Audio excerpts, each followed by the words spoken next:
পিপাসায় ছটফট করা এই ছোট্ট প্রাণীটিকে দেখে আপনার মায়া হতে বাধ্য। কিন্তু আপনি কি জানেন যাকে কুকুরছানা ভেবে আদর করে বাড়ি নিয়ে যাওয়া হলো সে আসলে কে? শেষ পর্যন্ত দেখলে আপনিও চমকে যাবেন। প্রচণ্ড গরমে তৃষ্ণায় হাঁপাচ্ছিল এই ছোট্ট বাচ্চাটি। ভাগ্যিস ঠিক সময়ে এক দয়ালু মানুষ তাকে দেখতে পান। কোনো কিছু না ভেবেই বোতলের জল খাইয়ে তিনি ওর প্রাণ বাঁচান।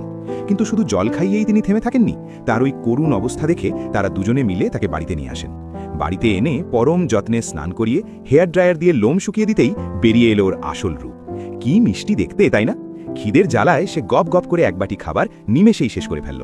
তারপর পেট ভরতেই সোফায় গোল হয়ে শান্ত লক্ষ্মীটির মতো ঘুম। ধীরে ধীরে সে ওই পরিবারেরই একজন সদস্য হয়ে উঠল। মালিক যখন আদর করতেন ও তখন মাথা বাড়িয়ে দিত, যেন বলতে চাইতো আমি তোমাকে খুব ভালোবাসি।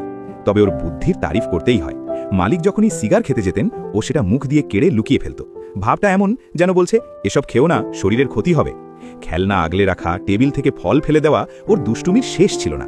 বকুনি খেলে আবার গুটিসুটি মেরে বসেও থাকত। সবাই তো ভেবেছিল এটা হয়তো বিদেশি কোনো জাতের কুকুরছানা। কিন্তু কিছুদিন পর যখন মালিক ভালো করে লক্ষ্য করলেন তখন তার চক্ষু চড়াক গজ। তিনি বুঝলেন এতদিন যাকে তিনি কুকুর ভেবে পুষছেন সে আসলে কুকুর নয়, সে আসলে একটি শিয়ালের বাচ্চা। বন্যপ্রাণী হলেও ভালোবাসার টানে সে কেমন পোষ মেনে গেল, তাই না?